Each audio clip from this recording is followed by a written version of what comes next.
안녕하세요. 지마켓 옵션 판매자 교육센터 김덕준 실장입니다. 만나서 반갑습니다. 네, 혹시 눈치를 채신 분이 계시나요? 기존 그 시청자 중에 뒷배경이나 이런 게 다 바뀌었는데 못 알아본다라는 분들이 많아서 네, 아무튼 만나서 반갑습니다. 3월이네요. 그죠? 벌써 1분기의 마지막 달입니다. 어떻게 잘 준비는 돼가고 계시나요? G마켓 빅페스타 이제 시작해서 어제부터 시작해서 좀 행사가 좀 진행되고 있는데 매출 추이나 이런 것들 좀 보시면은 또 이제 올라가는 형태를 좀 보이죠. 시작이라고 보는 거거든요. 그래서 진짜 이제 봄 시즌이 왔고 새해가 사실은 지금부터 이제 시작이지 않을까라는 생각을 하고요. 3월부터 시작해서 이제 5월까지 쭉 달려가는 시기이고 5월에는 또 혼수 시즌이나 이런 것들이 다 뭉쳐 있기 때문에 빅스마일 데이도 뭉쳐 있죠, 그죠? 그래서 이 시기까지 어떻게 잘 매출을 만들어내느냐에 따라서 사실 뭐 상반기의 매출이 달려 있다, 뭐 이렇게 보는 거고, 그리고 2월 한 달을 이제 중국이 쉬었죠. 그래서 보통은 요즘에는 2월 한 18일 이 정도부터는 일을 한다라고는 하는데 아직도 이제 복귀 안 한 업체들이 많습니다. 그래서 그런 이슈들이 있기 때문에 3월이 이제 시작이라고 보는 거고, 그리고 최근에 또 많이 우려하시는 것 중에 하나가 또 뭐 알리나 이런 것들이 이제 들어오면서 여러 가지 이제 경쟁 구도가 굉장히 강력해졌죠. 그래서 그 공급하는 그 공급처라고 하죠. 그런 거를 좀 변경하는 또 과정, 그리고 그로 인해서 매출이 또 감소하거나 늘어나는 현상, 이런 것들이 이제 쭉 나타나는데, 저는 이제 전체적으로는 본다라고 했을 때 가격이 이제 인하하는 시기, 할인율이 높아지고 그다음에 행사가 잦아지고 그다음에 공급처에 대한 것들이 조금 더 공격적으로 변경되는 이 시기는 당연히 가격이 내려갈 수밖에 없더라라고 하는 이런 것들. 그래서 어느 정도 자리를 잡았던 사람들도, 판매자들도 이런 공급 구조가 바뀌면서 지각 변동이 좀 일어나죠. 그러면서 이제 틈새가 좀 벌어지기 시작하고 거기에서 내가 뭘 해야 될까를 빨리빨리 캐치해서 움직이셔야 매출에 대응이 되시는 거지. 기존에 하던 대로 답습을 하다가 어느 순간에 매출이 사라졌을 때 이게 왜 이럴까를 고민하게 된다면 어려운 상황을 맞이할 수도 있으시다라고 하는 걸 1분기 요약을 좀 해드리면서요. 새로 오신 분들이 좀 있으실 거니까 인사를 좀 나누고, 그리고 저희 한 달 동안에 운영하는 방송 일정, 그리고 저희가 가지고 있는 컨텐츠들 소개하는 시간을 잠시 갖고, 그리고 등록데이 시작하도록 하겠습니다. 만나서 다들 반갑습니다. 네, 이렇게 하고 화면 넘길게요. G마켓 메인 페이지에서 맨 아래쪽에 이렇게 쭉 내려오시면, 이렇게요. 쭉 내려오시면 여기에 판매자 교육센터라고 있습니다. 교육센터 클릭하시고 들어오시면 상단 탭에 이렇게 이제 좀 정리를 해놨죠, 탭으로. 그래서 원하시는 것들을 클릭하셔서 보시면 되는데 결국에는 다 한 장표에 나오는 내용들입니다. 그래서 스크롤 내리면서 보셔도 상관은 없습니다. 오늘 보고 계시는 내용이 이 유튜브예요. 그쵸? 유튜브 라이브니까요. 바로가기 가셔갖고 최근에 요즘에는 뭐 구독을 안 하고 보시는 분들이 굉장히 많다.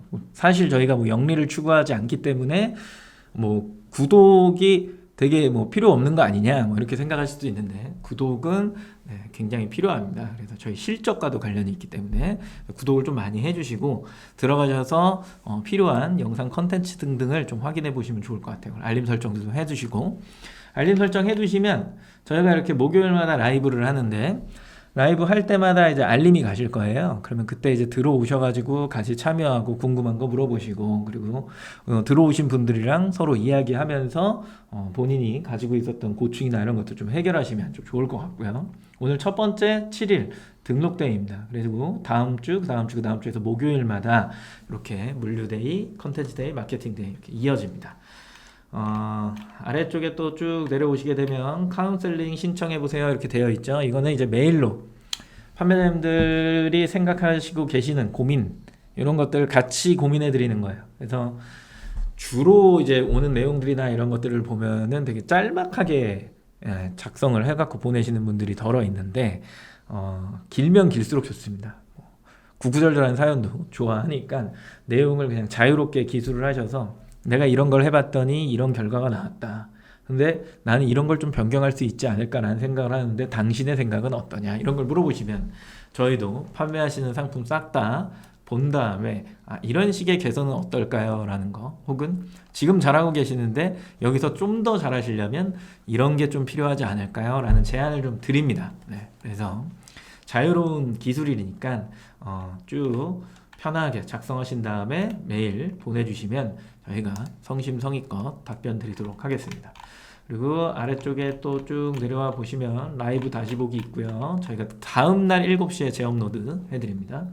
창업TV라고 해서 10분 내외로 이제 촬영을 해놓은 영상들입니다. 저때 머리는 되게 멋있네요. 지금 머리는 왜 이렇게 짧게 잘랐을까 좀 고민이긴 한데, 여기 쭉 이렇게 쭉 정리를 해놓은 거예요. 그래서 학습하고 싶으신 분, 소통보다는 나는 학습이다 라고 하면 이런 창업TV를 쭉 이제 보시는 게 되게 좋아요. 그러면은 절차적으로 이렇게 쭉 프로세스 기준으로 해놨기 때문에 편하게 이제 들어보시면서 등록부터 사실 거기서부터 셀러 전환부터 그다음에 광고까지 이어지는 컨텐츠의 내용이니까 한 번씩 들어오셔갖고 보시면 분명히 도움은 되실 겁니다.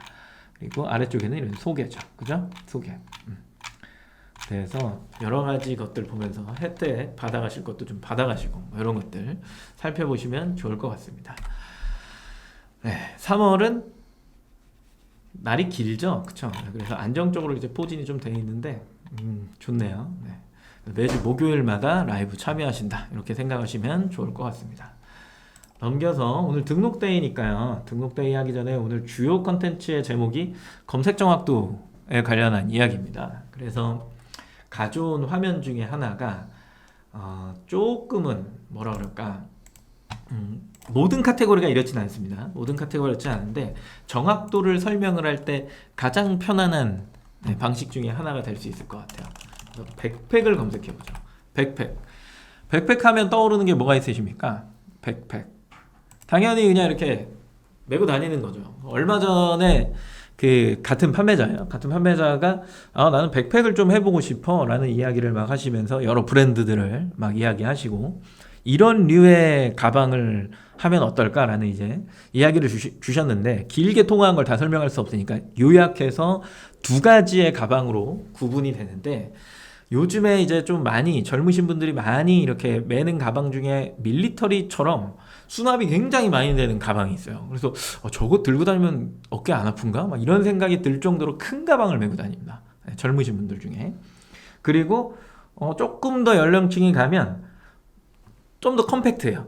완전 납작해서 등에 딱 붙는 가방 혹시 아시나요? 백팩이 이렇게 쫙 이어져서 어떻게 보면은 여행 갈 때 편한 가방이라고 볼 수 있겠죠. 그래서 간소하게 딱 등짐만 딱 지고 한 2박 3일, 3박 4일 여행 정도 다녀올 수 있을 정도, 요 정도의 가방을 또 매시는 분들이 있더라고요. 그래서 백팩의 흐름도 트렌드가 있기 때문에 어떤 상품들이 이제 잘 나가느냐, 그리고 어떤 검색 결과를 보이냐 굉장히 중요하잖아요. 그래서 보면은 백팩 검색하니까 자동 완성에 벌써 여성 백팩, 디스커버리 백팩 쭉 이렇게 연관 키워드가 쭉 나오는데, 일단 대표 키워드로 검색해갖고 검색 결과를 보는 게 이제 중요하잖아요. 그래서 아래쪽에 이제 광고부터 쭉 보면 우리가 생각하는 백팩이 지금 나오고 있나요? 제가 생각하는 거랑 보시는 분들이 생각하고 계신 백팩이랑은 조금은 차별이 있을 수 있으니까, 제가 생각하는 백팩은 아직까지 나오진 않았습니다.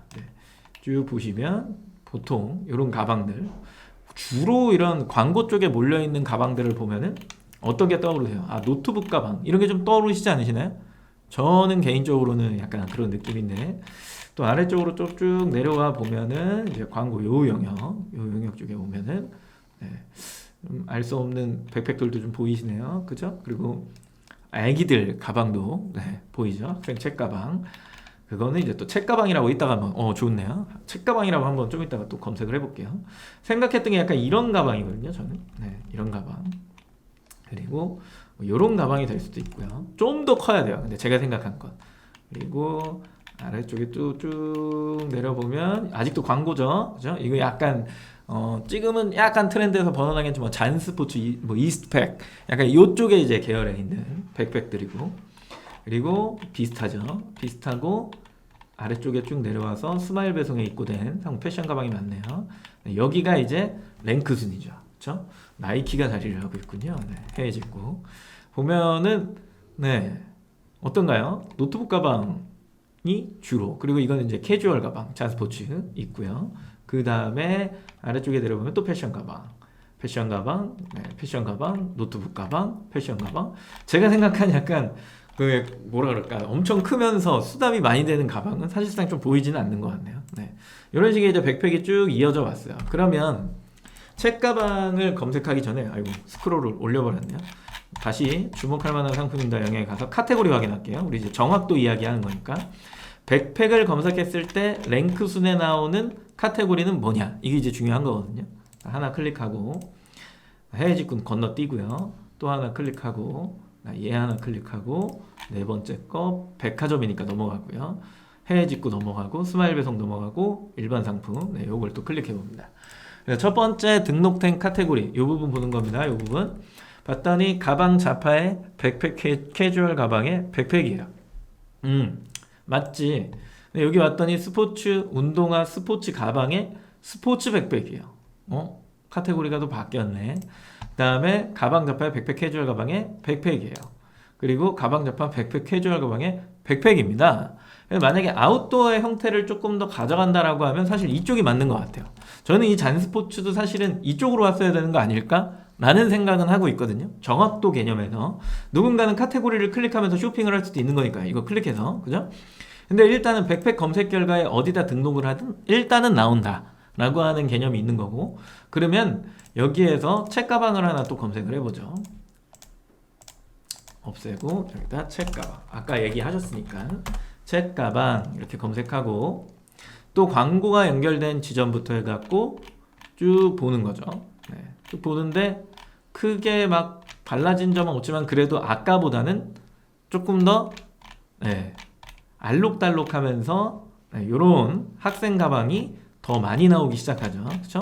광고는 누구나 띄울 수 있기 때문에 상품명에 넣어놓으면, 그렇기 때문에 아무거나 이제 나온다라고 생각을 한다라고 한다면, 자, 이쪽에 오셔갖고 이제 주목할 만한 상품명이니까 나이키 또 나왔네요. 직구가. 얘 하나 클릭해보고, 얘 하나 클릭해보고, 그리고 세 번째 클릭해보고, 그리고 이제 직구 넘어가서 똑같네요. 여기도 클릭해보면 가방 자파 백팩 캐주얼 가방의 백팩이요. 스포츠 의류 똑같아요.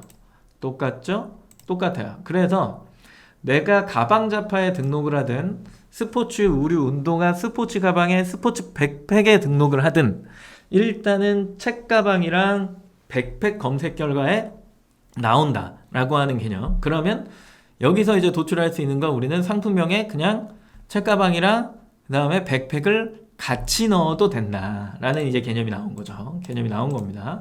여기에서 노트북 가방으로 이제 바꿔보죠. 점유율이 거의 뭐 한 40% 가까이 됐었던 내용입니다. 노트북 가방을 검색해서 보니까 아까 봤던 내용이 없고, 요거는 제가 이제 원했던 상품 중에 하나거든요. 요런 게 많이 메고 다니는데 생각보다 없네요. 네, 쭉 내려보면 이제 뒤섞여 나오긴 하는데 아까 봤던 캐주얼 가방 관련한 게 거의 없고, 애기 가방은 또 여기 또 나오네요. 그죠? 광고니까요. 그리고 또 쭉 내려보면은 이런 게 이제 파우치가 이제 섞이기 시작하고요. 이제 이렇게 들고 다닐 수 있는 서류 가방이라고 하죠. 그렇죠? 이런 것들 나오고, 네, 에코백도 나오고요. 여러 가지 것들이 이제 뒤섞여서 나와요. 나오고 아래쪽에 또 쭉 내려와서 이제 주목할 사람은 여기가 이제 중요한 거니까 하나 클릭하고 스마일 배송 건너뛰고요. 하나 클릭하고 또 하나 클릭하고 다음에 하나를 클릭해요. 그래서 여기를 보게 되면 노트북 데스크탑 노트북 용품의 노트북 가방 파우치, 여기도 이렇게 바뀌었고요. 여기도 이렇게 바뀌었고 여기도 이렇습니다. 상단에 나오는 상품들이 거의 대부분 노트북이 주죠. 노트북 가방 쪽이. 그럼 이 가방을 어디다 등록했을까를 봐야 돼요. 봤더니 또 노트북 데스크탑이에요. 디지털 가전에 해당하는 카테고리거든요. 얘도 이제 클릭을 해보면 노트북 데스크탑이죠. 또 내려보면은 쭉 와봐도 없어요. 아까 봤던 가방들이 싹 다 사라지기 시작하죠. 이걸 뭐라고 부르냐라고 했을 때 이걸 검색 정확도라고 부릅니다. 카테고리의 분류에 따른 검색 결과는 이미 정해져 있는데, 아까처럼 책가방이나 백팩은 스포츠 의류나 아니면 가방 잡화 쪽에 몰려 있는 거고, 네, 노트북 가방이나 이런 쪽으로 검색을 하게 되면 우리가 흔히 생각하는 아까 백팩에서 봤던 등짐에 이렇게 노트북을 싹 안전하게 수납할 수 있는 백팩의 형태가 아니라 G마켓에서 이야기하는 노트북 가방의 형태는 파우치 계열이 맞구나라는 이야기가 되는 거고, 그러면 이 노트북 파우치에서는 가방 잡화 카테고리가 없나요? 라고 할 때 있어요. 실제로 있어. 있는데 검색 결과에서 정확도를 노트북 데스크탑 쪽으로 잡아주니까 액세서리 쪽이죠. 잡아주니까 판매자들이 등록을 할 때 가방 잡화보다는 어디로 등록하는 거예요? 이쪽으로 이제 또 등록을 하게 되는 거죠. 이해되시나요, 이게? 네. 이거를 그래서 흔히들 이해가 잘 안 돼요, 허니슈가님? 검색 결과가, 그러니까 우리가 흔히들 생각을 할 때, 우리 상품 등록을 할 때, ESN 플러스에 상품 등록할 때 제일 먼저 고르는 게 카테고리잖아요. 그죠? 그리고 나서 우리가 상품명을 적재하는데, 거의 대부분의 그 판매자들이 어떤 생각을 하냐면, 키워드를 잘 넣어야지 라는 거에 거의 상품 등록할 때 구할이 초점이 맞춰져 있어요. 구할이. 그래서 무조건 그렇게 등록해야겠구나 라는 생각을 가지고서 카테고리를 이제 유사한 카테고리를 찾고 그리고 등록을 해버린단 말이야. 그러면 그 검색 결과에 내 상품이 안 나올 수도 있다라는 이야기를 하고 있는 거야. 그거를 검색 정확도라고 부른다고요. 카테고리가 포함한 키워드는 정해져 있다 라고 이야기를 하는 거고, 그러면 검색이 먼저입니까? 카테고리가 먼저입니까? 라고 물어본다라고 했을 때 당연히 카테고리가 먼저입니다. 네. 근데 카테고리에 대한 비중이 어느 순간부터 굉장히 줄어들면서 검색에 초점이 맞춰지니까 이거를 등한시하고 그냥 이 카테고리 등록하면 되겠네 이렇게 생각을 하시는 분들이 굉장히 많은데, 지금 방금 보셨던 것처럼 검색을 다 해보신 다음에 주목할 만한 상품입니다 영역에 나오는 카테고리 순위, 근데 뭐뭐 뺐죠? 해외 직구랑 스마일 배송, 브랜드샵 이런 것들 뺐잖아요. 뭐 신세계백화점 이런 거 빼고 일반적인 판매자들이 어디에 등록을 해놓고 팔고 있지? 왜 이 카테고리가 노출되고 있지? 이거를 먼저 알고 그 카테고리에 검색어를 실어줘야 결국에는 노출이라고 하는 개념이 생겨난다는 거예요. 어디서 많이 보지 않으셨나요? 이런 것들? 뭐 쉽게 이야기하면 G마켓에서 50자를 짤 수 있지만 딴 곳은 뭐 100자 뭐 이렇게 짤 수도 있잖아요. 근데 그걸 허용치 않잖아요. 되게 짧게 지으라고 막 하는 것들이 있잖아요. 그죠? 그래서 이미 각 몰마다 정해져 있는 거는 있다. 그리고 그 검색이 어떻게 나오는지를 이해하고 있어야 상품 등록을 잘 할 수 있다. 이거를 전체적으로 통틀어서 뭐라고 이야기하냐? 특히 G마켓에서는 검색 정확도라고 이야기한다. 슈가님 아직도 이해가 안 되셨나요? 이해가 되셔야 되는데. 그래서 내가 만약에 노트북 가방류를 팔 거다라고 하면 노트북 데스크탑 쪽으로 등록을 하셔야 되는 거고요. 그 다음에 나는 일반적인 뭐 아까 보셨던 가방, 일반 가방이요. 백팩 다시 검색할게요. 백팩 이런 종류를 그냥 캐주얼 가방을 팔 거다라고 하면은 어디다? 가방 잡화에 등록을 하셔야 된다라는 내용이죠. 두 개 다 등록하면 되잖아요. 두 개 다 광고하려면 힘드시잖아요. 네.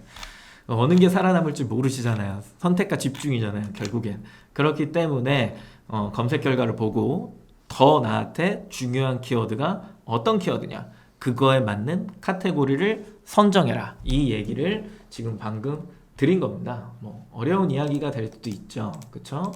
근데 기본적으로 등록할 때 이걸 신경 안 쓰고 등록하신 분들은 엉뚱한 곳에 노출이 될 수도 있다. 이거를 꼭 기억하셔야 됩니다. 상품 등록은 상품 등록 변경에 이 상품 등록 이거 클릭하시면 되죠. 잠시만요. 고등어 봐주실 수 있나요? 네, 갑자기. 네, 갑자기죠. 고등어 봐드리죠. 어렵지 않아요. 고등어. 네, 식품은 카테고리가 틀릴래야 틀릴 수가 없습니다. 단, 고등어 같은 경우에는 그게 있죠. 뭐, 생물이냐, 생물이냐 아니면 조리된 거냐. 요거에 따라서 카테고리는 이제 변경이 될 수 있는데, 고등어를 쳤을 때 그러면 우리는 뭘 생각해 봐야 될까요?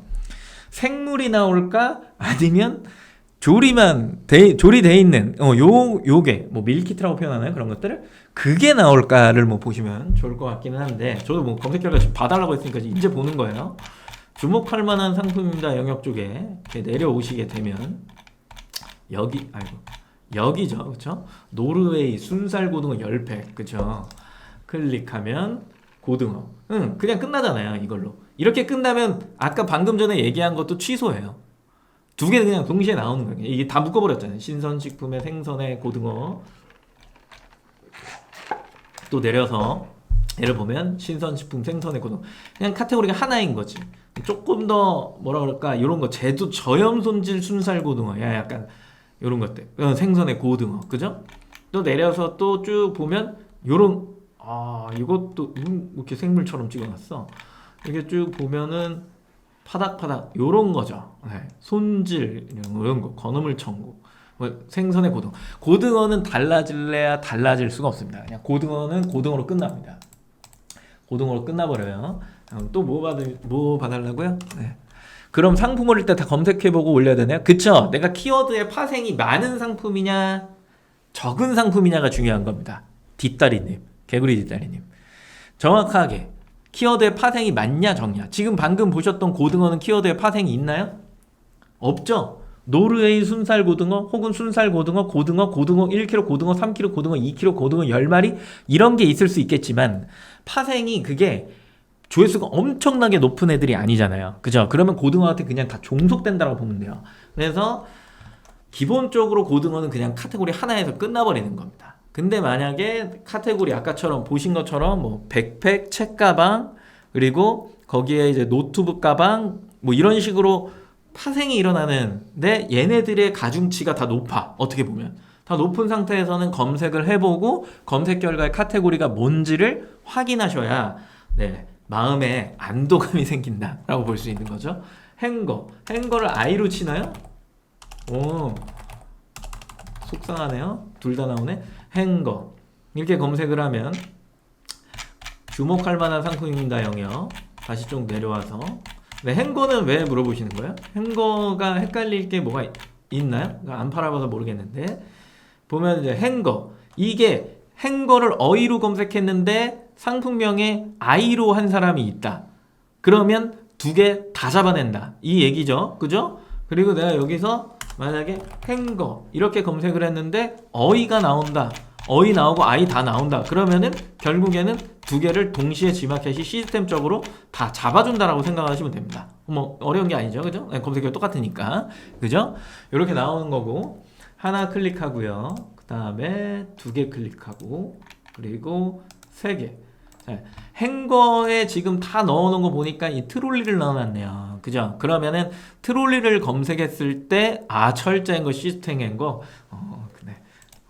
하기 귀찮으시니까 제가 해드릴게요. 생활용품 선반 행거 진열대 그죠? 똑같죠? 똑같아요. 그래 여기는 그냥 일단 여기라는 거고 키워드 주셨으니까 여기다가 철제 행거 검색하면 아래쪽에 또 쭉 내려와서 주목할 만한 상품입니다. 영역. 아이고 스마일 배송을 클릭해버렸네요. 네. 내려서 무타공 그리고 요거 그리고 요거죠. 그래서 보게 되면은 선발 행거 진열대 행거 똑같네요. 선발 행거 진열대 행거 똑같죠? 네, 똑같습니다. 철제랑 행거는 같이 간다. 그리고 시스템 행거요. 시스템 행거 검색을 또 가보죠. 쭉 요거 약간 달라질 것 같기는 한데 어떤 모습이나 이런 것들은 네, 제가 봤을 때 클릭 됐어요. 근데 이게 서로가 다르지 않나요? 시스템 행거랑 그냥 행거는 다른 것 같은데 보면 나오네요. 저기 아까 생활용품 선반 행거 요렇게 나오네. 선반 행거 진열대 용품 이거 행거 해도 나온다는 거고 그 다음에 나온다는 거죠. 네. 근데 결국에는 다 잡아준다 인 거죠. 어디다가 등록하면 생활용품 선반 행거 진열대 행거에 시스템을 넣든 그 다음에 아까 보셨던 뭘 넣든 결국 다 나온다는 거예요. 세 개 아까 요청 주신 거 다 나온 거죠. 이 판매자한테 전화해서 알려줄 만하죠. 야 너는 왜 거기다 등록했니? 그냥 행거에 등록하지. 어차피 다 나온단다.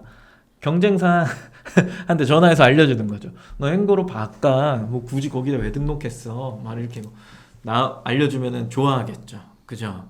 네, 굉장히 좋아하겠죠. 그리고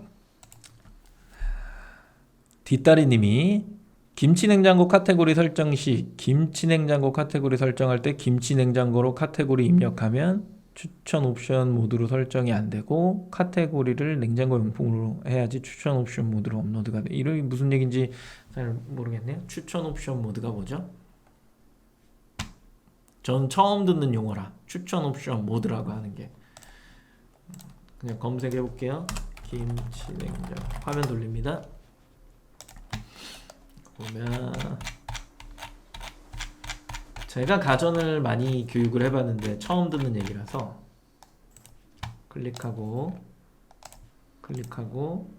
클릭하면 네, 김치냉장고인데 내가 ESN 플러스에서 김치냉장고를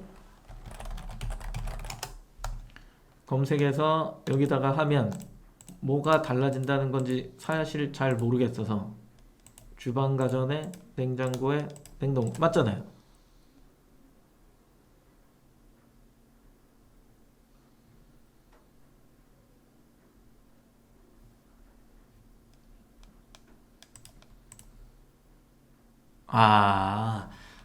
그거는 업로드 프로그램 그 솔루션 회사에다가 문의를 하셔야죠. 네. ESM에 문제가 없는 거잖아요. 그쵸? 네. 이해하셨죠? 그건 솔루션 업체의 문제죠. 기능적인 문제니까. 그 마스터 코드를 잘못 연동시켜 놨기 때문에 그게 글로 가는 거거든요. 수정해달라고 해서 카테고리표 보신 다음에 이익표는 아닌 것 같습니다. 지금 이쪽으로 가야 됩니다. 그런 다음에 그 번호를 알려주면 그쪽에서 수정을 해주겠죠. 그죠? 다시 네. 들어온 김에 네. ESL 등록이니까요. 별표된 거 보이시나요? 별표된 곳이 필수 항목입니다. 그래서 필수는 무조건 등록을 해주셔야 돼요. 그래서 필수는 무조건 별표가 여기도 쳐져 있고 여기도 쳐져 있고요. 여기도 쳐져 있고 그리고 여기도 있고 뭐 그러네요. 네, 지금 제가 이걸로 검색을 해서 그렇죠. 자, 이거를 백팩으로 네, 다시 하게 되면 아까 패션 자파 가방 어쩌고저쩌고 이렇게 쭉 나오네요. 네, 스포츠 자파 아니었죠? 네, 요거일까요? 그러겠죠? 가방, 백팩, 그러네요. 등록. 카테고리 설정이 끝난 거, 그죠? 여기는 이제 아까 보셨던 뭐 방송통신협의 그런 게 없겠죠?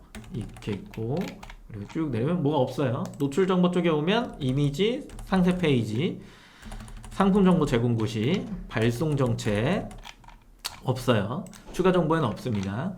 고객 혜택 광고에도 없습니다. 결국엔 기본 정보랑 노출 정보에 별표가 많죠. 꼭 입력해야 된다라고 하는 필수 입력 항목입니다. 걔네들을 정리를 해두셨다라고 한다면 이런 모습이 나오겠죠. 그죠? 이런 모습이 나올 거예요. 엑셀에 미리미리. 그래서 아까 가방 자파에 등록하기 전에 ESM 틀기 전에요. 이렇게 그냥 해보는 거죠. 등록을 어디다가 해야 된다라고 하는 거. 가방 자파 백팩 캐주얼 가방에 백팩이었죠. 그쵸? 요렇게. 그리고 나서 여기에 책 가방 포함, 백팩 포함, 노트북은 약간 애매했으니까 네, 요런 식으로 이제 쭉 나열이 될 수 있겠죠. 그죠? 조회수 뽑는 걸 여기서 할 수는 없잖아요. 그죠? 네, 이렇게 쭉 나열을 해주시는 거고 주요한 키워드들이 앞으로 올수록 좋죠. 그래서 보통은 브랜드를 나는 강화할 거야 라고 하면 브랜드를 제일 먼저 적어주고요. 그 다음에 여기에 메인 키워드 넣어주고요. 그러고 나서 여기에 모델명 넣어주거나 용량 넣어주거나 아니면은 뭐 서브 키워드 정도를 넣어주고 여기에 모델명 뭐 이렇게 하시는 분들도 많죠. 그죠? 네. 이런 쭉 나열되는 형태. 그래서 앞에 삼음절이 전체 사이트 동일하게 등록을 하셔야 유리한 고지를 점령할 수 있다. 최근에 어느 사이트에 나온 단품 정책을 보시면 앞에 삼음절이 왜 중요한지를 지금쯤은 누구보다 중요하게 생각을 하셔야 됩니다.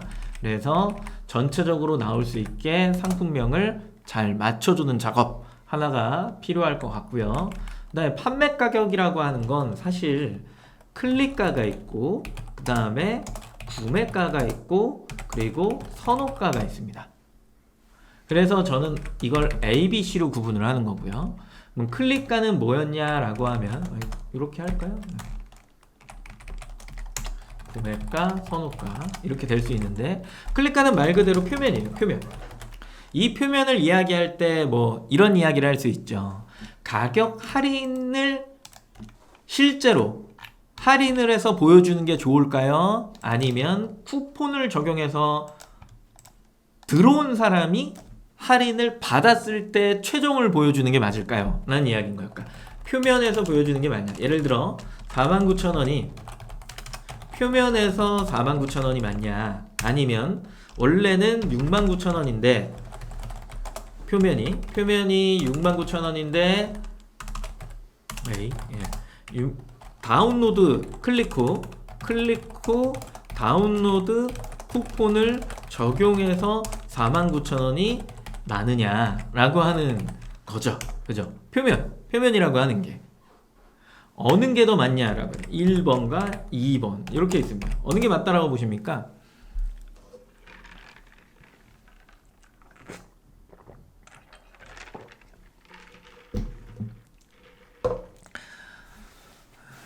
(1, 2번은) 올려주는 사이에 룰루랄로님 질문을 읽어볼게요. 카테고리의 분류가 대표 키워드인 경우 네 무슨 말인지 알죠? 뭐 냉장고면 냉장고 이렇게 시작하겠죠? 뭐 그런 거 상품명이 중복으로 작성해야 더 잘 노출될까? 네 맞아요. 그러니까 더 잘 노출된다는 게 아니라 이거는 항상 물어보시는 것 같은데 예전에 어떤 사례가 있었냐면 드럼 세탁기예요. 드럼 세탁기 초창기인데 카테고리가 소분류에서 드럼 띄고 세탁기였어요. 뭐 그게 대분류에 있던 소분류에 있던 카테고리가 포함을 한 거잖아요. 그러면 검색 결과에 노출되는 게 맞죠. 근데 이 판매자가 당연히 카테고리가 그렇게 되어 있으니까 상품명에다가 드럼자를 뺀 거예요. 왜 빼는지는 모르겠어. 그냥 빼고 팔더라고요. 그래서 세탁기예요. 세탁기를 이렇게 넣어놓고 세탁기 뭐 브랜드 뭐 삼성전자의 뭐에 뭐 세탁기 뭐 이런 식으로 넣었겠죠. 몇 킬로짜리 뭐 이렇게 해갖고 이렇게 해서 모델명까지 해서 싹 다 넣어놨는데 드럼 세탁기를 치니까 안 나와.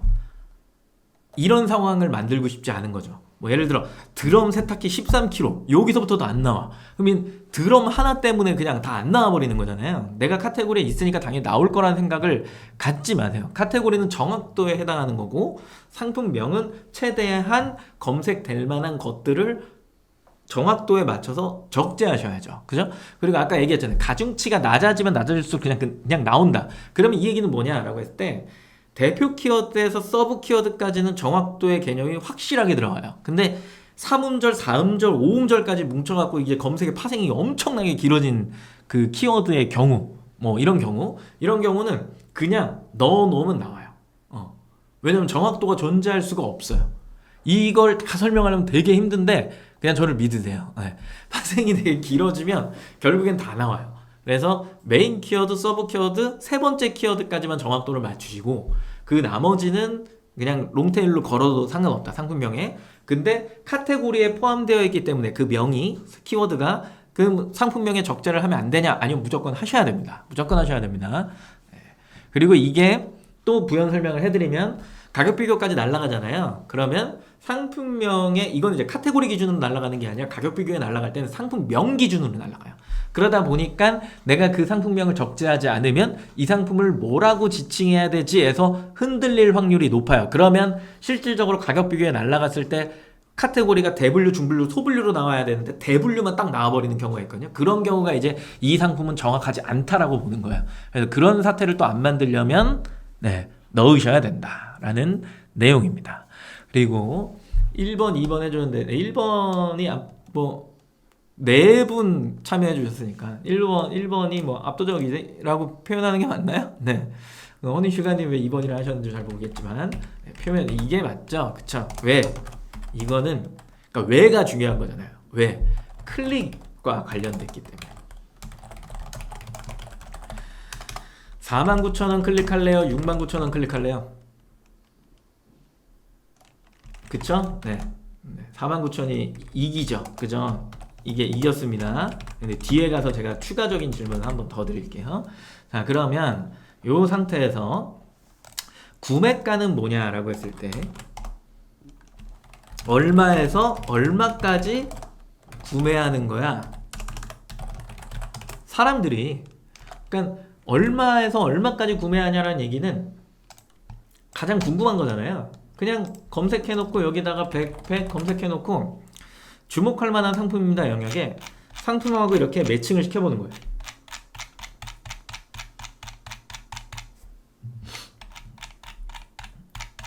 여기죠. 네. 이렇게 쭉 보면 뭐 쿠폰 적용된 가격으로 그냥 읽을게요. 뭐 우리가 여기서 뭐 정답을 찾자는 게 아니니까 16,000원, 30,000원, 34,000원, 16,000원. 그죠? 요런 종류는 16,000원, 브랜드는 2배 가격. 그리고 어이구 무시죠. 그죠?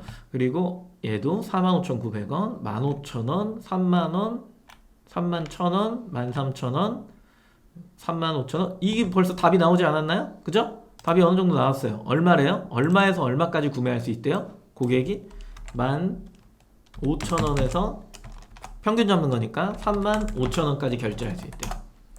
맞아요? 그럼 표면은 15,000원 일단은 이렇게 적어 놓는 거죠. 그죠? 그리고 선호가는 뭐냐? 여기서 이제 하나 파고 들어가야 되는 게 구매 숫자를 분석해야 됩니다. 판매량. 판매량을 이렇게 쭉 분석을 해보시면 이 구간대에 있는 상품들 중에 어떤 상품의 유형을 가져가 줘야 되는데 가장 선호하는 가격은 예를 들어서 여기에서 34,000원이라고 할게요. 그냥 이렇게 선호가가 34,000원이야. 이렇게 됐어요. 그죠? 그러면 아까 제가 퀴즈를 다시 드린다고 했던 퀴즈를 다시 드려보면 자, 위의 상황이에요. 위의 상황. 그러면 클릭가를 15,000원으로 하는 게 좋을까? 아니면 34,000원으로 하는 게 좋을까? 이 얘기죠. 상품에 따라서가 아니라 이제 상품은 잊으시고요. 예를 들어서 선호하는 가격이 34,000원대에 있는 상품의 유형이 저런 상품이야 라고 했을 때 15,000원이 좋을까? 34,000원이 좋을까에 대한 질문인 겁니다. 이제 클릭가를 1번이 15,000원 2번이 34,000원 네. 어느 게 좋으십니까? 이해하셨죠? 이건 질문 자체를 이해를 못하시고 계시면 지금 약간 심호흡 하셔야 돼요. 네. 2번 그쵸? 네, 이렇게 나오죠. 이렇게 선호가가 이렇다라고 한다면 근데 선호가가 잃어버렸다라고 하면 다시 15,000원으로 가고 클릭가도 15,000원으로 가는 겁니다.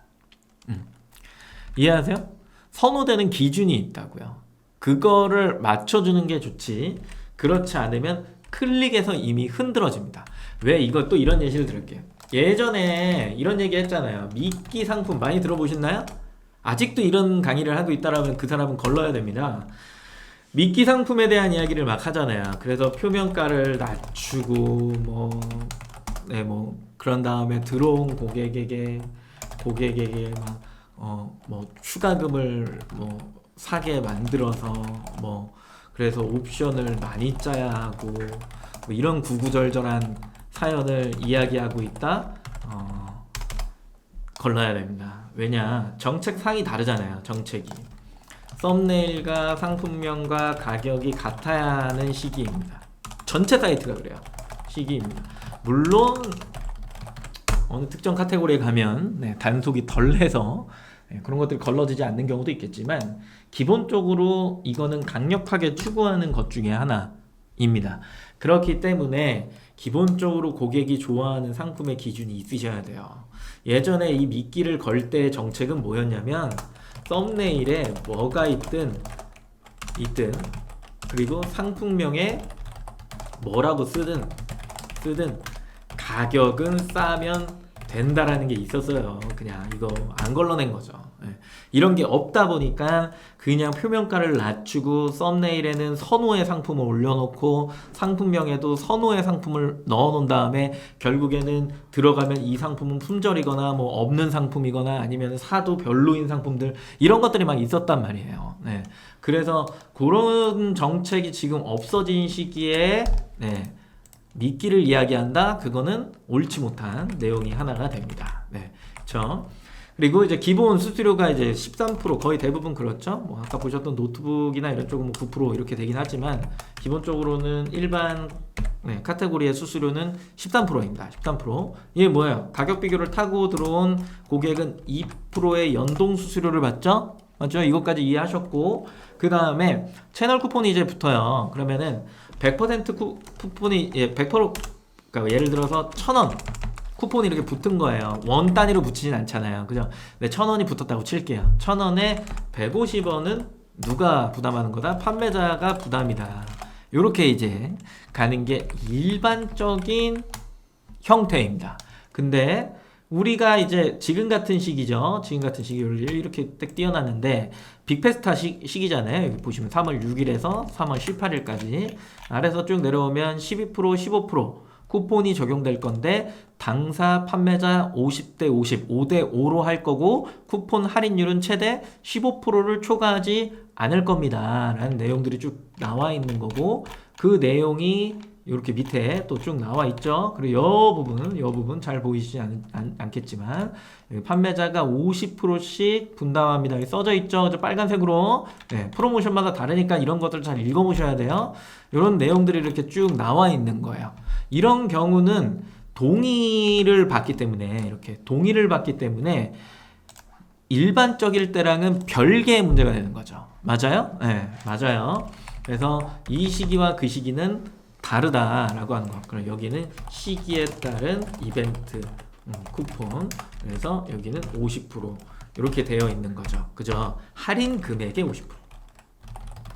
금액의 50% 최대 15%를 넘지 않는다. 이건 조건은 다 다르니까 그때그때마다 다 확인하셔야 됩니다. 요거는 이렇게 나온 거고 그 다음에 옵션을 설정할 수 있는 카테고리와 설정하지 못하는 카테고리. 옵션을 설정하지 못하면 뭘 하셔야 돼요? 그룹을 형성하셔야 된다. 요거 한다. 그룹을 형성해야 되는 경우가 이제 키워드의 파생이 많은 경우입니다. 아까 고등어 같은 경우에는 그냥 올려놓고 하나만 팔면 끝이에요. 그죠? 물류에 넣기도 편해. 근데 유통기한 때문에 좀 힘들군요. 네. 그건 좀 힘들지만 일단 단품으로 가는 애들은 기본적으로 뭐 필요가 없죠. 근데 키워드에 파생이 있는 아까 경우에 책가방 쪽 뭐 백팩 쪽 가보셔도 알겠지만 썸네일에 벌써 상품이 몇 개씩 적재되어 있어요. 4개씩 막 적재되어 있잖아요. 서로 다른 가방이 색상이 다른 게 아니라 종수가 달라져야 된다는 게 보통은 이제 파생이 많은 상품은 옵션, 그룹 이런 게 중요한 거고 그렇지 않아 단품이야 라고 뭐 예를 들면 고등어야 뭐 이런 것들은 뭐 굳이 근데 대신에 그런 건 있죠. 몇 팩, 뭐 예를 들어 10팩, 20팩, 30팩 이렇게 가면은 그걸 옵션을 형성을 못하니까 그룹으로 묶어주는 형태를 가져가죠. 그죠? 그래서 거기에서 가장 선호하는 기준이 몇 팩이야 인 거에 따라서 이게 이제 달라지기 시작하는 거고요. 그죠? 이게 달라지기 시작하면서 광고의 메인 상품도 달라지기 시작하는 거고요. 그죠? 그리고 포커스나 프리미엄을 달아줘야 되는 상품이 어떤 거냐에 따라서 이게 달라지는 거죠. 그렇죠? 그게 결국 고객이 좋아하는 상품이냐 좋아하지 않는 상품이냐 그거를 뭐라고 부른다? 선호라고 부른다. 기억하셔야 됩니다. 그리고 썸네일은 1000에 1000짜리 그리고 상세 페이지는 한 개의 단락이 860에 2580 그리고 9만 픽셀 최대 9만 픽셀 그래서 호스팅을 꼭 사용하셔라 이런 이야기를 좀 드리고요. 그렇죠? 에디터보다는 호스팅 물론 어려우면 에디터를 쓰시는 게 맞겠지만 블로그형 상세 페이지 나는 뭐 포토다 기술이 없어요 그러면 에디터 쓰시는 것도 좋아요. 좋지만 조금 더 뒤로 오래된 판매자일수록 호스팅을 많이 사용한다 라고 생각하시면 되고 요것도 미리 적어주시면 좋죠. 아까 필수 영역이었으니까 배송 방식은 유료 배송이냐 아니면 무료 배송이냐 뭐 이거는 뭘 설정해야 됩니까? 이거 물어보시는 분들 굉장히 많은데 이거는 추세예요. 흐름이고 주목할 만한 상품입니다. 자, 여기에서 쭉 이제 원래 여기에 배송 방식이 보이지 않았나요? 아, 여기 보이는군요. 네, 보이네요. 네, 무료 배송 보이네요. 제가 잘못 봤어요. 무료 배송, 무료 배송, 선결제, 무료 배송, 무료 배송, 무료 배송, 무료 배송, 무료 배송. 추세라 그랬잖아요. 네. 저기에선 이거인 거예요. 맞아요? 네. 근데 동일 상품을 판매해 다 같이 내가 선결제를 해서 내가 유료 배송을 해서 판매가를 낮출 거야. 의미 있나요? 요즘에 이거 안 통하죠. 네. 고객이 바보도 아니고요. 그쵸? 이렇게 하는 순간 본인만 손해봅니다. 무료 배송이 또 이유가 있는 거죠. 그쵸? 그리고 고객이 들어와서 한 개를 사느냐 아니면 두 개를 사느냐 이거에 따라서도 또 달라지죠. 그죠? 네. 이거에 따라서 배송 방식이 또 달라지는 겁니다. 그래서 본인의 판매 본인의 카테고리의 배송 설정 상태와 추세와 그리고 고객의 구매 형태를 파악한 후 유동적으로 움직이되 얘를 무시하시면 안 됩니다. 네, 얘를 무시하시면 안 돼요. 출고지 반품시는 뭐 각각 있으실 거니까 적어주시면 되겠죠. 그죠? ESN 플러스에 다시 오셔서 여기에다가 이제 상품을 이제 적재를 하실 때 적재하기 전에 뭔 질문이었어요? 답변해 주신 건가요? 상품명에 대한 질문이요. G마켓 경우 검색용 상품명이랑 프로모션용 상품명이 있는데 검색용 상품명은 변경이 불가해서 대표 키워드만 작성하고 프로모션명 상품명에 파생되는 키워드를 작성하는 게 좋을까요? 디지털 가전인가요? 그 키워드 그 수정이 안 되는 카테고리가 있죠. 안 되시는 쪽인 것 같고 그리고 답변 달아드린 거 보면 저런 문구는 프로모션명에 넣어주시는 게 좋다라는 이야기를 지금 하고 있는 거죠. 그죠? 맞는 얘기죠? 오케이.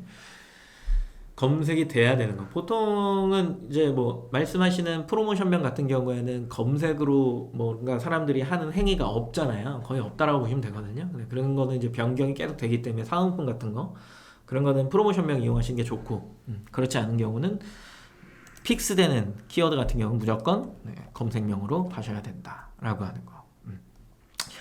그 이후에 있는 채팅은 제가 읽지 않겠습니다. 내려와서 카테고리 선정을 했죠. 그 다음에 이제 쭉 이렇게 복사해서 넣는 겁니다. 여기는 이제 사은품이나 프로모션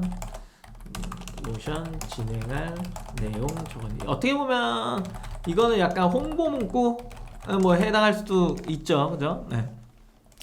그런 거고 알아서 번역될 거고 내려와서 90일 판매 가격 아까 15,000원 그리고 주문 옵션 한 다음에 여기에서 선택형 두 개 조합해야겠네요. 항공 선택 누른 다음에 여기다 색상 요거다 직접 입력하셔도 됩니다. 아래쪽에 있어요. 추가하고 그리고 사이즈는 요거 해서 아래쪽에 내려서 추가해주고 여기서 끝난 게 아니죠. 뭐 하셔야 돼요? 꼭 우측 나 화면 안 돌리고 했네. 왜 얘기 안 해줬어? 다시 갈게요. 카테고리 이렇게 있고 상품명을 어디서 가져온 거냐면은 여기서 가져온 겁니다. 그대로. 그리고 사은품이나 푸는 여기다 홍보 문구 마냥 적어주시는 거고 아래쪽에 또 쭉 내려와서 판매가 적었고요. 그리고 아래쪽에 내려와서 또 옵션 설정할게요. 두 개 조합형에서 색상 사이즈 선택한 다음에 선택한 거예요. 여기서 꼭 저장을 누르셔야 돼요. 저장을 안 누르면 활성화가 안 됩니다. 그리고 아래쪽에 또 내려오면 여기에 이제 사은품 사은품 했으면 여기다 적으셔도 사실 상관없거든요. 그렇기 때문에 여기는 순수 프로모션명 사은품 두 개 다 적재해도 상관없고요. 넣어주시고 실제 사은품 적어주셔야 됩니다. 그리고 내릴게요. 인증 대상 아니죠? 원하시는 대로 선택을 해주시면 됩니다. 적정한 곳에. 다음 단계 이동하면 1000에 1000짜리 이미지 컴퓨터에 저장되어 있는 거 넣어주시면 되겠죠. 쭉쭉 맞나요? 넣어주시고 HTML 작성, 에디터로 작성 이렇게 있었죠. 그죠? 에디터 작성 누르면 이게 뜨는 거고요. 그래서 블로그형 상세 페이지를 이제 작성할 수 있으신 거잖아요. 지워. 일단 다 없애버려야 돼. 이거는 컨텐츠 데이 때 우리 대용 차장님이 해주시기 때문에 보관함 눌러갖고 내 PC나 호스팅이라 가져오시는 거니까 어렵지 않아요. 그리고 여기다가 텍스트로 이렇게 바로바로 쳐갖고 막 작업을 할 수 있죠. 글꼴 선택할 수 있고, 그 다음에 정렬도 할 수 있고요. 여기에 카테고리 샘플도 다 있고요. 꾸미기도 여기에 쭉 있죠. 그죠? 이런 것들 어렵지가 않아요. 도형 있죠, 물결 있죠, 동영상 삽입 있죠, 표 있죠, 다 있어요. 그렇기 때문에 뭐 이렇게 작성을 하셔도 좋지만 보통은 G마켓만 따로 등록하는 게 아니라 범용적으로 타 사이트를 다 쓰기 때문에 고정적으로 쓰는 이미지 호스팅, 그래서 편하다는 이야기를 드렸던 거고, 그래서 HTML로 작성해서 호스팅에 있는 소스를 여기다가 넣으시는 게 조금 더 관리 측면에서 추후에는 더 좋아진다라는 이야기를 드린 거고, 상품군을 선택해 볼까요? 이거는 패션 자파니까요. 이만큼이 나와요. 그죠? 이거를 미리 해놓고 적어 두셔야 된다고. 이제 와서 이걸 쓰고 있으면 시간이 얼마나 오래 걸려요. 너무 오래 걸리죠? 그죠? 너무 오래 걸리기 때문에 힘들어. 그래서 미리미리 좀 적어 두시고, 그리고 아래쪽에 뚝 내려오면 당일 발송 정책, 보통 패션, 백팩은 뭐 모르겠네. 택배 그 계약 기준에 따라 이게 달라지는 거니까요. 그죠? 달라지는 거니까 마감 시간 잘 하셔갖고 선택하시면 될 것 같고, 그리고 제주 도서상간 지역 가셔야죠. 그죠? 택배죠. 그 다음에 계약하신 택배 넣어주시고, 그리고 출하지 선택을 하셔야 되는데 이제 여기에서 이제 문제가 발생할 수 있습니다. 등록하면서 왔어요. 다 왔는데 이제 배송지 설정을 하려고 했더니 여기에 이거 해야 되네. 관리 누르고, 그죠? 제일 먼저 눌러야 되는 거 신규 등록이 아니라 판매자 주소로 클릭하고 다 입력한 다음에 여기 밑에 단이요. 여기 신규 등록 누르는 게 아니라 저장이에요. 저장을 누르면 이쪽으로 옵니다. 얘를 선택하면 이렇게 들어옵니다. 그죠? 여기 들어왔어요. 그리고 나서 요걸 또 저장을 하면 일로 옵니다. 그리고 얘를 선택하고 3,000원, 아이고 3만원 됐네.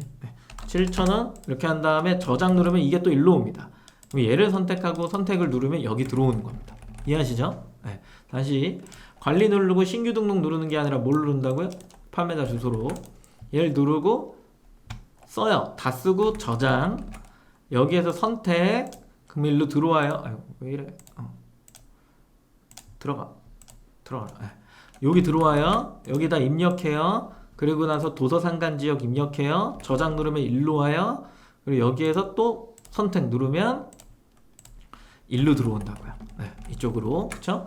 그리고 나서 묶음 배송비 할 거냐, 상품별 배송비 할 거냐 이건데, 그룹을 묶으려면 무조건 묶음 배송비. 기억하시면 돼요. 그룹을 할 거면 무조건 묶음 배송비. 그룹을 안 짤 거야, 상품별 배송비. 이렇게 가는 거고, 신규 템플릿을 유료 배송이랑 무료 배송 등록해 두시면 되겠죠. 그죠? 상품별 배송비는 뭐 굳이 미리 입력할 필요 없으니까요. 그래서 템플릿 만들어 놓으면 이렇게 선택만 하시면 된다. 반품지 입력되셨을 거고, 편도 기준 넣는 거고요. 왕복으로 고객한테 14,000원 청구되는 거고요. 그죠? 그래서 여기에다가 왕복을 이렇게 넣어두시면 고객한테 28,000원이 청구가 되는 겁니다. 그래서 편도 기준 금액을 꼭 넣어놔요. 여기 적혀있죠? 편도 기준. 추가 정보 들어와서 건드릴 거 요 밑에 있는 거. 선물하기 등록하셔야죠? 하나라도 더 팔려면. 포털 가격 비교 사이트 가셔야죠? 등록해야 됩니다. 쿠폰 적용 여부 할 겁니까? 그러니까 가격 비교 할인 쿠폰 할 거면 적용하셔야죠. 사이트 부담 지원 할인 할 겁니까? 하셔야죠. 네, 하셔야 됩니다. 남들 다 할 때 나 안 하면 손해입니다. 고객 혜택 광고 넘어와서 2개 사면 얼마 할인해 줄 게 있고요. 구매하면 내가 마일리지 얼만큼 적립해 줄 게 있고요. 나는 한 개 팔릴 때마다 좋은 일 할 거예요. 후원할 거예요. 50원씩. 네. 요게 있죠. 그죠? 복수 구매 할인, 스마일 캐시 후원 똑같습니다. G마켓 옵션. 설정은 자유롭게 하시면 됩니다. 네. 그리고 아래쪽에 들어와서 이 리스팅 부가 서비스 같은 경우에는 물건이 판매된 이후에 적용을 하시는 거지 처음부터 적용을 하시는 건 그렇게 좀 좋은 편은 아닙니다. 그래서 판매량이 어느 정도 쭉 나온다. 뭐 등록해놓고 CPC 광고 먼저 돌려볼 수 있는 거잖아요. 그렇게 집행을 해봤더니 수량이 꾸준하게 나온다. 그러면 포커스 영역으로 상품을 이동시켜야 되니까, 프리미엄 영역으로 상품을 이동시켜야 되니까 수정 클릭하고 들어오셔서 날짜를 선택해갖고 기간을 적용해 주시면 됩니다. 이거 적용할 때도 30일씩 하시는 게 좋죠. 그죠? 7일씩 하는 건 완전 반대입니다. 15일도 괜찮아요. 근데 30일을 추천드리고 7일씩 하면 7, 4, 28 이틀 비죠. 그렇기 때문에 30일씩 하시는 게 좋습니다. 이게 다 완료가 됐다면 등록하기 눌러갖고 완료를 하시는 겁니다. 등록을 정리해놓고 하는 거랑 그렇지 않은 거랑, 정보를 아까 정확도도 미리 맞춰놓는 거랑 그렇지 않은 거랑, 상품 등록할 때 속도나 그 다음에 기술적인 부분에서 차이가 크게 납니다. 그렇기 때문에 미리미리 검색해 보시고 카테고리 분리 다 해두시고, 나는 뭘 적용해야지, 옵션은 어떻게 짜야지, 상세 페이지는 어떻게 했으니까 그룹은 어떻게 짜야지, 옵션은 어떻게 해야지, 추가 구성은 어떻게 해야지, 이런 것들이 다 물려서 오는 거예요. 그러니까 기획이 처음부터 안 돼 있는데 상품 등록을 그냥 한다? 이거는 되게 초보적인, 그냥 연습할 때나 하는 행위 중에 하나입니다. 내가 실제로 물건을 팔 거야, 그렇다라고 한다면 이런 판매 계획이 있어야 돼. 난 그 계획 기준으로 상품 등록을 할 건데 어떤 형태를 보여야지 고객한테 조금 더 어필이 될까, 더 잘 보이고 잘 클릭을 받을까 라고 하는 것들을 미리 정리하시는 습관을 기르셔야 됩니다. 그래서 오늘 조금 어렵게 설명을 좀 드렸던 거고요. 룰루랄로님, 그럼 상품에서 주문 옵션이랑 상품 그룹으로 보면 뭐가 다를까요? 옵션으로 하는 거는 주문 체결 건수가 한 곳으로 몰리죠. 한 개의 상품 코드로 몰립니다. 그룹으로 하는 건 다 분산되는 거죠. 그래서 만약에 내가 주문 옵션도 짤 수 있고 그룹도 짤 수 있다라고 하는 상황이다라고 하면 주문 옵션을 선택하시는 게 맞고, 만약에 주문 옵션을 설정을 못한다 그러면 그룹으로 갈 수밖에 없는데, 그 중에 가장 판매량이 좋은 애가 뭔지를 선택하시고, 그리고 그 상품을 광고와 포커스를 달아준다고 아까 설명을 드렸던 거 기억하시나요? 네. 그렇기 때문에 그 구분점은 반드시 필요하다라고 하는 이야기인 거고요. 배송비가 같아야지, 배송비 코드가 같아야지 그룹이 묶여져요. 그걸 기준으로 묶은 거니까. 이 그룹은 이 배송비야 라는 거예요. 오케이? 물론 다르게 해줘도 되긴 할 것 같긴 한데 지금 정책상은 그렇다. 대분류가 같아야 돼요. 대그룹이 같아야 됩니다. 대분류, 대그룹. 노트북 예를 들어서 13인치, 15인치, i3, i5 뭐 이런 그룹이 같아야 돼요. 그러면 그 그룹이 형성이 돼요. 근데 만약에 예를 들어 아까 보셨는 것처럼 가방 잡화와 노트북이야. 그러면 얘네 둘이 그룹이 안 돼요. 오케이? 허니슈가님? 상품 그룹 만들려면 묶음 배송비로 해야 되는데, 그럴 경우에 만약 고객이 두세 개를 샀을 때 반품 교환비는, 그룹을 만들려면 전제가 이거야. 그룹을 만들 건데 묶음 배송비로 해야 돼. 그치? 그룹을 만들려면 묶음 배송비를 해야 돼. 이런 상황에서 만약 고객이 두세 개를 샀어. 이 코드랑 저 코드에서 샀다는 얘기죠. 그죠? 두세 개가 아니라 두 개를 샀는데 하나는 고등어 10kg를 샀고 하나는 고등어 20kg를 산 거야. 반품 교환비는 각 상품별로 받는 게 아니라 한 개의 반품비만 받아야 되는 걸까요? 만약에 이 두 가지가 합포장이 되는 상황이라면 한 개의 반품비를 받아야 되는 거고, 합포장이 안 되는 상황이다라고 하면 두 개의 배송비를 받아야 되는 게 맞겠죠. 나는 손해보면 안 되니까요. 맞아요? 맞잖아요. 네. 뭐가 됐든 간에 이 그룹 저 그룹에서 들어왔는데, 아까 이 그룹 저 그룹, 내가 한 그룹으로 묶어놓은 거에서 이 코드 저 코드에서 주문이 들어왔는데 나는 한 포장, 완포장 해갖고 합포장을 해서 보냈어. 근데 왜 고객한테 두 개를 받아요? 하나만 받아야지. 고객도 그걸 좋아할 거고. 그런 서비스 측면이 뒤로 갈수록 굉장히 좋아지니까. 근데 이거랑 합포장이 안 되기 때문에 나는 따로따로 보냈어. 그럼 고객도 따로따로 반품할 때는 따로따로 당연히 배송비를 결제해야죠. 묶음 배송비 설정을 안 하시면 되죠. 개별로 하시면 되죠. 잠시만요. 이게 이름이 묶음 배송비라 그렇구나. 그죠? 여기 위에 보여요? 그리고 뭐 작은 값으로 뭐 큰 값으로 부가 뭐 이런 것들이 있거든요. 네. 그런 것들이 있고 잠깐만 이거는 안 되겠는데 조금 이거 템플릿 좀 띄워볼까요? 여기 있으면 가능 아니면 안 돼요.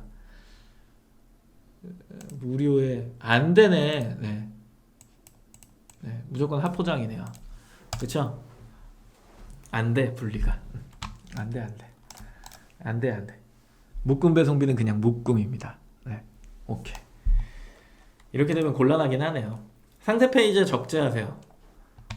만약 개별 코드에서 구매를 하셨을 때, 네, 분리 포장된 상품의 경우, 반품을 하실 경우 그렇게 됩니다. 그러면 근데 제가 봤을 때는 잠깐만.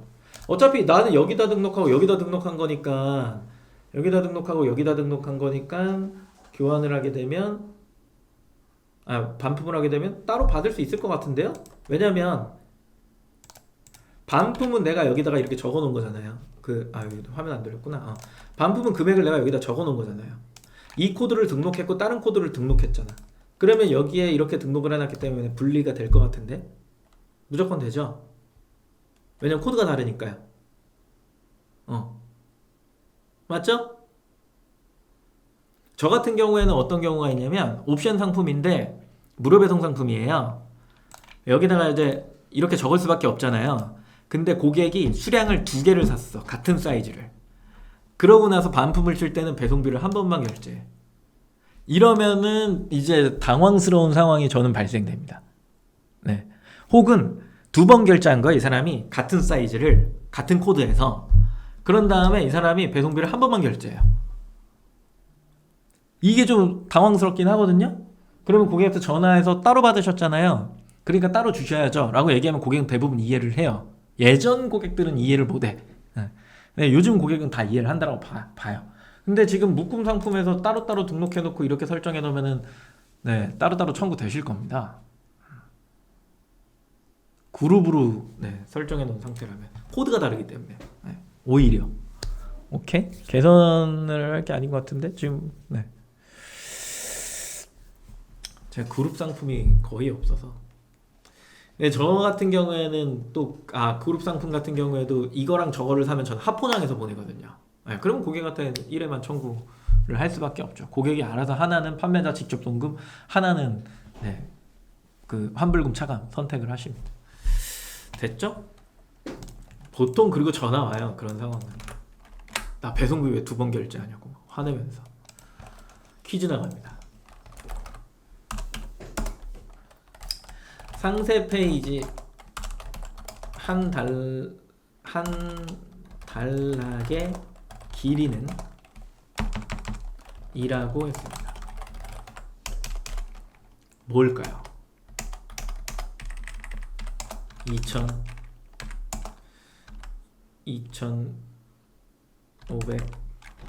2580, 2680 몇 번입니까?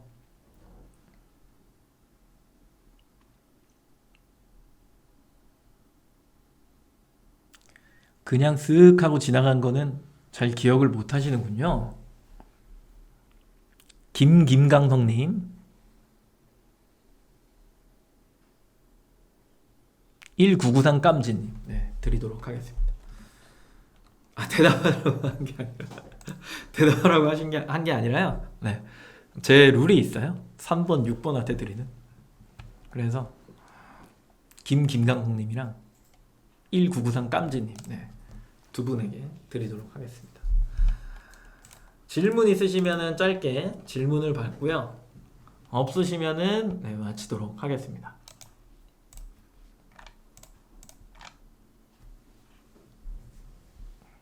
재밌었나요? 최대한 쉽게 설명하려고 노력을 했는데 저도 설명할 때마다 힘들어요. 예전에는 막 예시를 엄청 보여주면서 했는데 사실 요즘에 G마켓이 좋아져서 되게 좋아졌어요. 옥션도 그렇고. 그래서 카테고리가 정확해요. 거의 대부분 정확해. 틀릴 일은 많이 없어요. 본인이 엉뚱하게 등록하는 경우는 있겠지. 그래서 정확한 카테고리를 반드시 찾고 거기다가 등록해라. 이게 오늘의 주된 내용이다. 그리고 거기에서 더 뭐 여러 갖고 이야기를 드리면 아까 얘기한 것처럼 판매 형태, 소비자의 구매 형태 등등등을 잘 보시고 거기에 맞게끔 등록을 세팅하시는 거지. 내가 등록해놓고 고객 보고 사달라고 한들 안 맞으면 판매량이 나올 리가 없다. 네, 이거를 꼭 기억하셔야 됩니다. 그러면 마치도록 하겠습니다. 수고하셨습니다.